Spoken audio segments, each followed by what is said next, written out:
Good afternoon, everyone. Got the Snap-on Triton hooked up to this A-Class. It's misfiring like hell, so let's delve in. The customers had an auto electrician look at it, and the computer confirms there is a fault with injectors 2 and 3. And they want me to fit 2 brand new ones. So let's go. When you open the bonnet on an A-Class, more often than not you'll be confronted with a Renault 1.5 DCI engine. And the injectors live under this annoying plastic cover. So take off this 10mm nut that holds the boost pipe, disconnect the boost sensor for better access, and remove these 2 Torx 30 bolts. I've worked on plenty of these engines, normally in Renaults.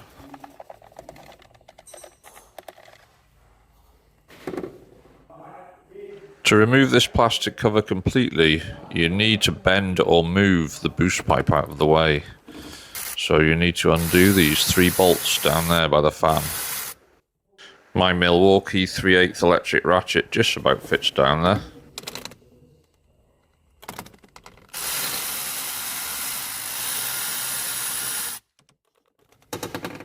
Oops, dropped that one on the under tray. I'll have to fish that out later.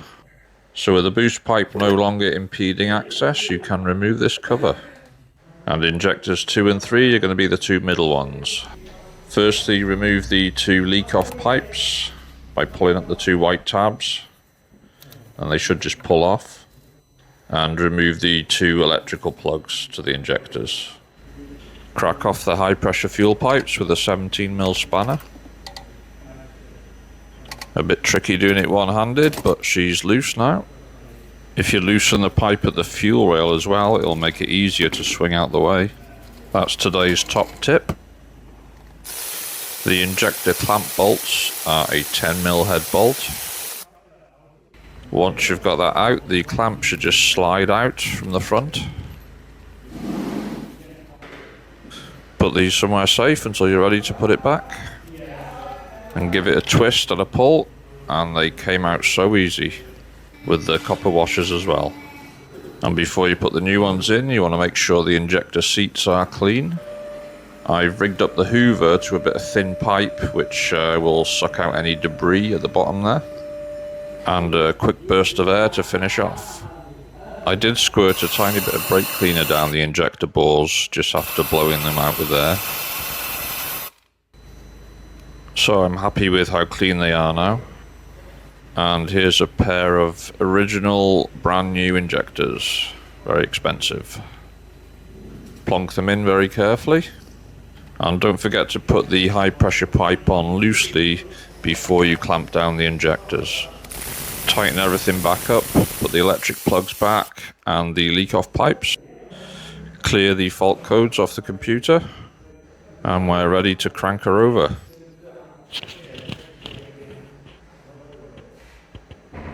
So there's no immediate return of any codes, that's good. That awful knocking sound is due to a bit of brake cleaner getting in the cylinders earlier. It sounds like it's running a lot better now though, but to make it run even better we'll have to code the injectors. So usually a fairly straightforward process. You need to read the code that's printed on top of the injector and use your scan tool to program the ECU with a new value. On a lot of French engines, cylinder 1 is located closest to the gearbox. But Mercedes have chosen to allocate cylinder 1 closest to the timing belt end. Just be aware of this when you're coding your injectors. So type in the code for injector number 3. It's only 6 characters on these. And click program. And that's done. And now it sounds like a Renault diesel again. Thanks for watching.